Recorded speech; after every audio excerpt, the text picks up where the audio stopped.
Every single brand, every single company, every single movement begins with a person and an idea, the story. And we all have a story to tell. And stories will vary from time to time, person to person, but all stories have certain things. For instance, a why. Over the past 4 years, many of you have generously shared your whys with me, and some of you have heard parts of mine. But today I'd like to share with you the entire story. The story of how Beautycounter began and how I got to where I am today. In order to do this, I need to go back in time. When I was a little girl, my father was an extremely successful Wall Street banker. How many of you have heard that phrase, money flowing like wine? Well, that was our family in the early days, right? But my father was also a big spender and not a big saver. And having been let go from a number of jobs over several years due to his really difficult personality, the money began to dry up. By the time I was 5, my family and I were forced to move into a significantly smaller home on the other side of town. By the time I was 7, my parents were divorced. My mother was struggling to make ends meet as a real estate broker during her day job. And so she decided that the best way she could support our family was to move my brother and me from home to home. We would buy homes, or she would buy homes. I wasn't really doing the buying then. She would buy homes, she would fix them up, and then she would sell them for a profit. And she was able to take advantage of an appreciating real estate market. In addition, when I was 14 years old, my father was diagnosed with cancer, and he was unable to work from that point forward as he had done so before. And this only compounded our financial challenges. When I went to college at the age of 18, my family had lived in 11 homes. So it was a lot of moving. I bring this up not to say that my childhood was more challenging than others, because I know that people have endured far greater things than I. But I do bring this up to say that it wasn't always easy. And I learned at a very young age that money can come and money can go quickly, right? And that you needed to, or I needed to, strive for my own financial independence. It was also ingrained in me from a very young age that if I wanted to do something, I needed to do it for myself. And I needed to work very, very hard. I thank my parents every single day for giving me the gift of confidence, the confidence that has allowed me to pursue my dreams and to excel in the world. And I want to just take 1 second now to say a special thanks. My father's no longer with us. He's been gone for quite some time, but my mother is here today. And so, oh God, don't do that because then I'll get all teary-eyed. And so I want to just take 1 second to say thank you to my incredible mother, Susan Renfrew.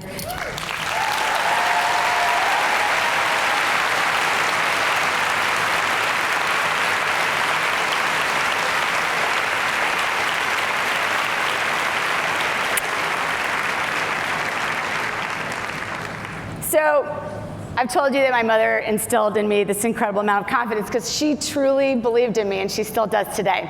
And so I'm going to take a second to give you a little side note. My husband's probably going to kill me. He's also in the audience. So 17 years ago, I met my now husband, Mark. And I bet you all can relate to this. My husband's mother loves him.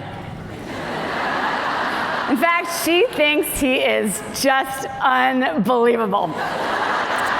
My mother-in-law's favorite line is, "Mark is so good looking." And I was like, hello, I'm pretty cute too. So my mother-in-law, so Mark and I get engaged, and my mother-in-law calls my mother, and she says something to the effect of, "You must be so excited that Mark has proposed to your daughter." I mean, she is really one lucky girl to be marrying my son. And what do you think my mother said? My mother said, "Anzie, you're right. Gregg is lucky to be marrying Mark. He's an amazing man. But let me just tell you something about my daughter." My daughter is pretty amazing. In fact, my daughter could be the president of the United States if she wanted to.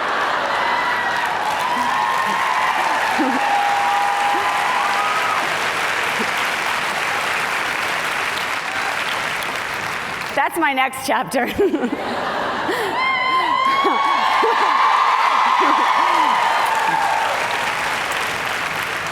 anyway, I digress. Okay.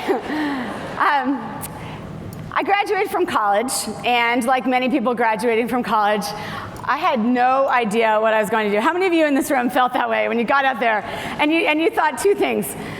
I have no idea what I'm going to do, and how the hell am I going to support myself, right? I have no money. I have no idea what I'm doing, right? Did any of you feel that way? Yes. But when I graduated, I looked back to those early learnings from my parents, right? And I realized that I could actually use this new thing called business. And I could use business to do a couple of things. First and foremost, I could use business to support myself, right? But I also could use business as a way to solve problems that I saw, because I had seen many in my childhood. And it was also a way that I hopefully could leave the earth just a little bit better than I had joined it. And I really got excited about business, and I realized that I could excel at that. And I did realize that, I could pursue my passions and I could do well while doing good. And so I started on my journey. And I say this all because I feel that I've enjoyed some success today, but let me tell you, it wasn't always so glamorous from the beginning. So I'm going to go back in time and tell you, but I'm going to actually go back a little bit farther before I graduated from college, when I was 19 years old. So when I was 19 years old, I was out on a date with a really good-looking guy named Andrew Whiteley, who went to UVM. I thought he was super cute. He was super cute. He still is super cute. And so I'm out on this date, and he starts telling me that he had gone on this thing called Semestered Sea. Have any of you heard of it? It's a fine institution where they take 700 kids, put them on a ship, and circumnavigate the globe. And as you can imagine, I was like, I have got to do this. And so I called my mom, and I said, Mom, I've heard about this incredible program, and I've just got to do this. It's called Semestered Sea. And she said, you absolutely do. But here's the problem, Greg. I'm not going to pay for it. I can't afford to pay for it. And I said, okay. So it's the winter of 1989. I'm dating myself, I know. I'm 102. But not as old as Gina, thank God. And I decided that I knew I was going to be spending the summer on Nantucket, and I decided that I was going to start cold calling real estate brokers, because I figured that I could at least clean houses, right? And so I started calling all these real estate brokers one after one and telling them that I was starting a cleaning company with my friends Kelly and Meryl, and you can see them on the screen. We started something called KGM Cleaning. And I love this because it's literally the only phone call that Kelly made. And you all understand this, right, in your businesses, right? Because you make all these phone calls and everyone says no, like all the time, right? But ultimately, one woman finally said yes. And so we went to Nantucket that summer, and we cleaned 1 million houses. If you look at this picture, you'll realize we did not have Beautycounter sunscreen. Thankfully, they cut out all the alcohol that's on the bottom side of this frame. But anyway, so we cleaned a bunch of houses. As you can imagine, the stuff I saw was just staggering coming out of the rentals. I won't even go into all the details. But anyway, what I was able to do doing this was to earn some money. And I left the island with thousands of dollars that I had earned on my own. And guess what? I was able to buy my ticket on the SS Universe, and it was truly one of the most eye-opening and amazing experiences of my life to go out and see the world at such a young age. So thank you, Mom, for letting me do it. Okay, so let's move forward. I've graduated from college, and I took a job in advertising, making $19,000 a year. And being the person I am, you guys know I love clothes, and I'm out there and I'm shopping, and I'm like doing all the things I'm doing working in New York City, and I immediately rack up credit card debt.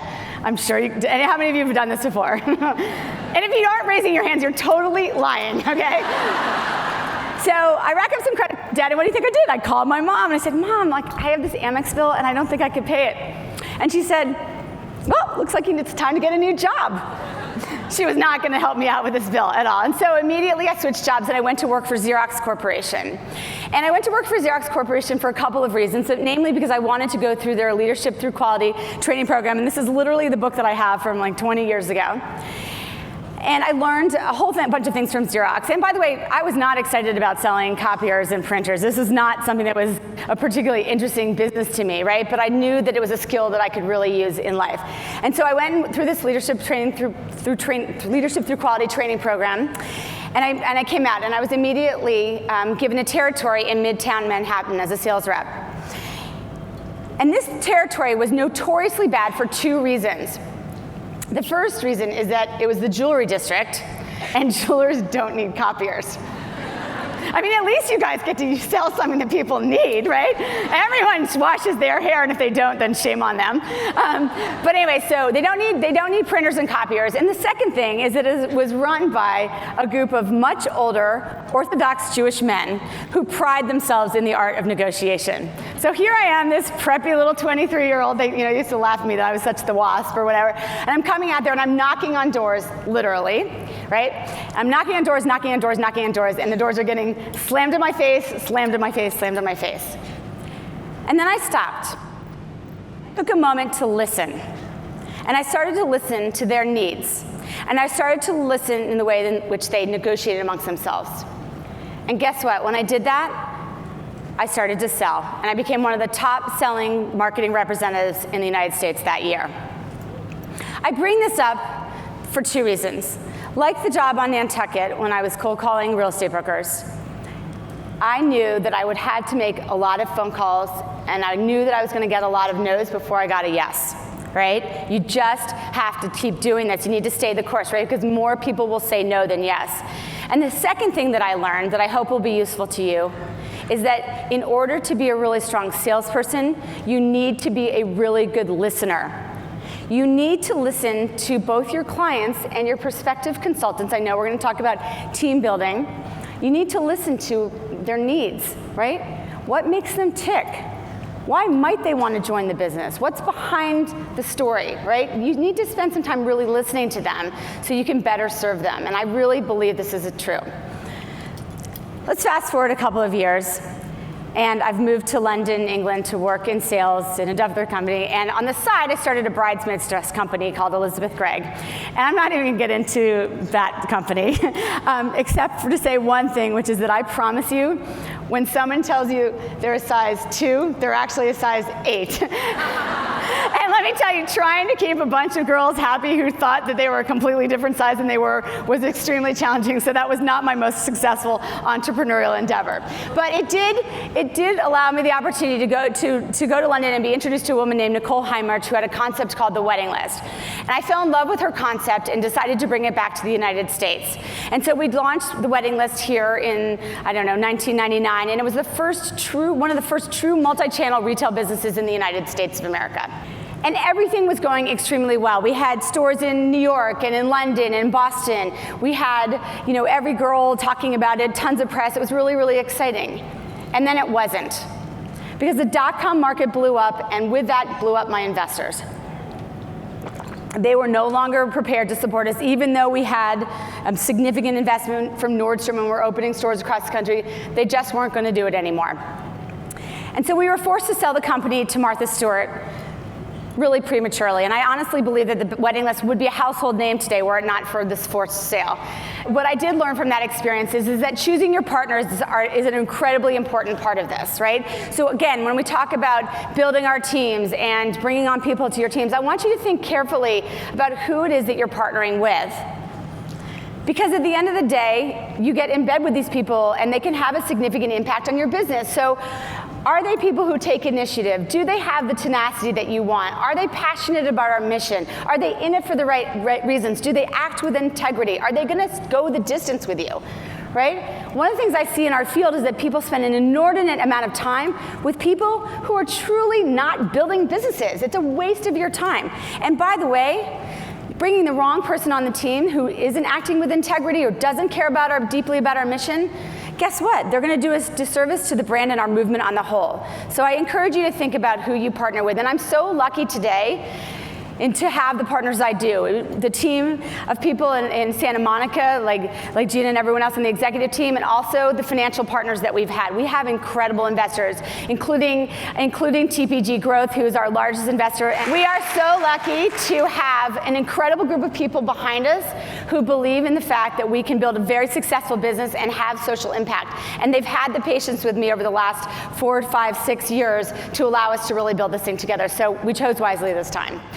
Let's fast forward a few more years, and I get a phone call from Tommy Hilfiger. Right? It was one of those holy shit moments, Tommy Hilfiger is calling me. And he says, Greg, I want to help you. I'd like you to come in and be the CEO of my wife, now ex-wife, wife's brand called Best & Company, which was a heritage children's brand, right? It was one of the oldest brands in the US. And they had stores, and they did hundreds of trunk shows around the country, and they did a website, and they were growing. And he wanted me to be the CEO. And he offered me this plum salary and an incredible amount of equity, and there was endless amounts of capital to build the business, and it all seemed just too good to be true. And it was. Because 10 months later, I was fired in front of my entire team in the middle of what we would call like an all-in meeting. I was standing in front of, I don't know, 40, 50, 75, 100 people. I don't even remember how many people were in the room at that moment in time. And a courier comes in, and the man says to me, "Are you Gregg Renfrew?" And I said, "I am." And he said, "I'd like you to read this." And I read it, and it said, "You're going to be immediately escorted out of the building." And I bring this up because obviously it was a low moment in my career, but also because it taught me a lesson. And the lesson is, and I want to impart this lesson on you all, is that you're going to fall flat on your face sometimes. You're going to have times where things just don't go your way. And what you do with those times is important. You need to get up off the floor, right? And you need to go for it, right? You got to keep on going. And I also learned a second lesson, right? Which is, if something seems too good to be true, guess what? It probably is. And I think that when I think back now to all that, I think about what you all are doing, I think about why I had a negative bias towards direct sales companies when I first started this, and we'll talk about that later. But do you know, the traditional direct sales companies, they always seem too good to be true. It's like, just drink this shot of some vitamin water and you're going to live till you're 250 and you're going to look hot, right?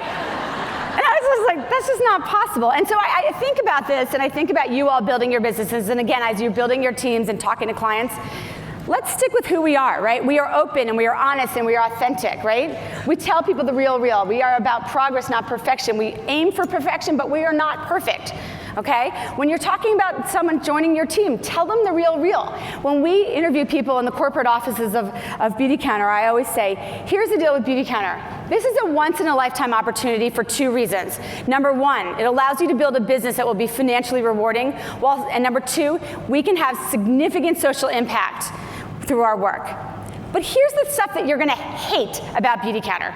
The hours are incredibly long. The work is relentless. We don't have enough money. We don't have enough staff. We don't have enough. By the way, don't panic. We're not going out of business when I say we don't have money. I'm just making these things up as I go. But you know, we're going to be challenged, and you're going to hate me a lot of the time because I'm going to push you every single day to think out of the box, and you're going to drive you nuts, right? I tell people that so they understand when they come into this what they're getting themselves into.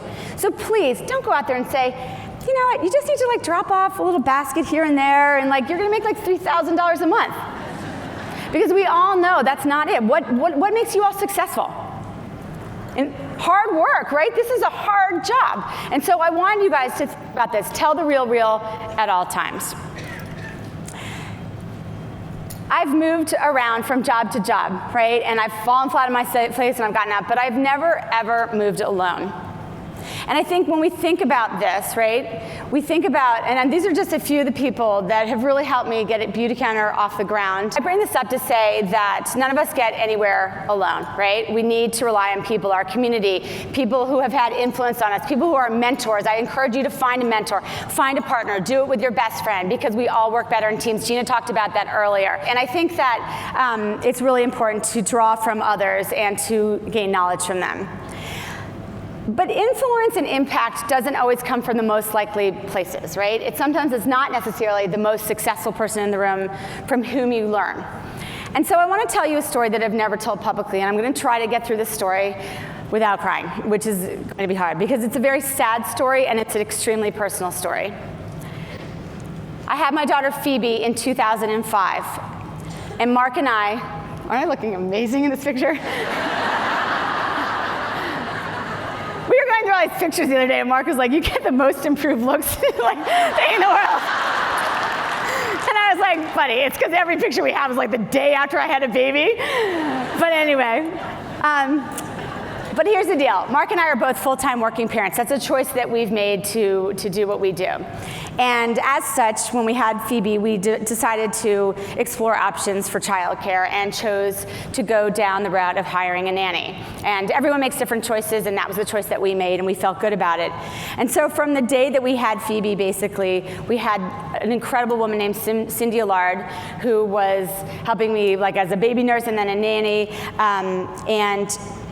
For those, how many of you have had like a caregiver in your home of some sort? And you know how in the beginning it feels like almost like an awkward situation, like this person's like in your life and in your house and telling you how to put the diaper on properly or whatever it is, because of course I had no idea what I was doing, nor did any of you. And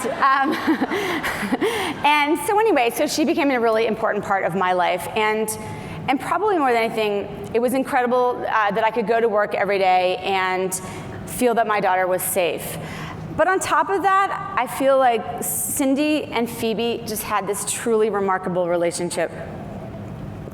They were really, really close. And you know, at times I was even jealous of her because I felt like Phoebe was more drawn to her than she was to me. But here's the deal. Cindy was 31. She was bright. She had the world at her fingertips. She was bright. She was beautiful. She was supporting her 2 children back in Grenada and her entire family. And in about a year after she went to work for us, she was diagnosed with stage 3B cervical cancer. And it was a non-HPV related cancer. It was an environmentally induced cancer. And over the next 10 months or so, Mark and I, and those whose lives she had touched before that, did absolutely everything we could in our power to save her life. I mean, we raised, I don't know, I think $125,000 from all the families that she had worked for. We got her into the Mayo Clinic and into Memorial Sloan Kettering and Mount Sinai. But at the end of the day, I couldn't save her life. Sorry. And I bring this up because it probably had a more profound impact on me than anything that I've ever gone through in my entire life. There was just something about this wonderful, loving woman who had taken such good care of my family that I just couldn't help her. And so I bring this up because she's no longer with us, and to say it was devastating would be a major understatement. Around the same time, my dear, dear friend Leila Rose called me and said, Greg, I want to have breakfast with you. And for those of you who don't know Leila and didn't get a chance to see her last night signing her books, or haven't had a chance to see her awesome clutches that she made for us, thank you, Leila. It's amazing. I don't know if you guys seen them in the swag shop. They're awesome. Go see them. But anyway, so Leila has had an illustrious career as a designer. She is one of, in my opinion, America's leading fashion designers, one of the few female women, hopefully, that's a whole new subcategory of people we don't know about yet. But she's one of the leading fashion designers, one of the strongest female fashion designers in the United States, and she has dressed, aside from me, people who are far more important, like Michelle Obama and my favorite Kate Middleton, Duchess of Cambridge, and Jessica Alba and Mandy Moore, and I mean, you name it, many, many, many celebrities. And she's also now sort of intertwined entertaining and her passion for entertaining with her love of fashion and really helping women figure out how to do that together. She is a force to be reckoned with. And so Leila picked up the phone and called me and said, Greg, we need to have breakfast. And we met at this place called Cafe Clooney in New York City. And she said, here's the deal. I need you to watch this film. It's called An Inconvenient Truth. Greg, we're doing things that are incredibly detrimental to the earth, and I need you to do something about this. You are a very opinionated... Why are we laughing? Because we did that. So she said, you know, she's like, you're opinionated, you're connected, you need to be a voice for change, and I'm going to hold you accountable for doing this. And shortly thereafter, Mark and I did go to see the film, and let me tell you, it has been inconvenient. And over the next 4 years, well, I think you all know what I did. I went out and I searched for safer, less toxic things for my home, right? I changed all my plastic to glass. I started to recycle. I started to really focus on, what household cleaning products I use, what mattresses I slept on, and Mark kept saying, cha-ching, cha-ching, cha-ching. Like the bills were going up as I was like, we can't use the nonstick pans, we can't use the microwave, we can't. But I became really, really obsessed with this, as you know. I also, over this next couple of years, did an incredible amount of research, and I learned that we'd introduced over 80,000 chemicals into commerce, of which less than 10% have been tested for safety on human health, right? I learned that we were using over 10,000 chemicals in most of our personal care products, and those also hadn't been tested for safety on human health. But at the end of the day, I'm a woman, and I wanted to look good, and I wanted to find great products, and I was really searching for the one thing that I couldn't find. And you all know what they were, right? They were products that were both high-performing and significantly safer for health. And so I started to really ruminate on this idea, and I started to share this information with everyone. I remember my friend Margot, who was up on the screen earlier, who's on our board, but is also a lifelong friend, said, well, it sort of started as a passion, but Greg, honestly, it became an absolute obsession, and you drove us all crazy for years, because I would be like, don't use that sunscreen on your baby. Please get that out of your house. Like, you cannot use that lipstick, like, it's killing you. And she'd just be like, oh. And I think that really what it was. And so speaking of sharing information, I was introduced to a friend's birthday party, and she sat me down next to a man named Brian Wolf. And Brian was the next victim, right? Because I had to share my information with him. And so Brian and I met, and sadly, Brian cannot be with us today. He's in Los Angeles and also in the doghouse with me for not being here. No, but joking aside, I was so sad he couldn't be here today because he's been incredible in helping us build this business. But anyway, so I was sitting at dinner with Brian, and I said to him, I have this idea because I think that we need to change the world and we need to educate the American consumer. I want to bring safer products into the market, and maybe I should partner with a celebrity because maybe they can help us bring awareness to this, blah, blah, blah, blah, blah. And Brian said, okay, well, why don't you come in and meet with myself and my two partners, Matt Johnson and PJ Shapiro. And a couple days later, or a couple weeks later, I did just that. And I sat down with these men, and for those of you who don't know Matt and Brian and PJ, some of you had the good fortune of meeting them last night. They are the managing partners of a firm in Los Angeles called Ziffern Brittingham, which is, they would say, a boutique entertainment firm. I would say like the most kick-ass entertainment law firm in the world. And you know that saying, like, behind every great man, there has to be a great woman? Well, I think behind every great woman, there are a couple of great men, and these are mine. And after a few meetings with them, they said, look, Greg, we don't think you should partner with a celebrity. We think you can do this, and we'd like to give you the capital to get your business off the ground. And by the way, this business was not a business. There was nothing, right? I had an idea. I had a hunch. I had met Christy Coleman. I was obsessed with non-toxic, but there was no business. And they took an incredible chance on me. And let me tell you, we partnered almost 6 years ago now, and I have never looked back. They probably knew it before I did, but at some point in time, I knew what I had to do.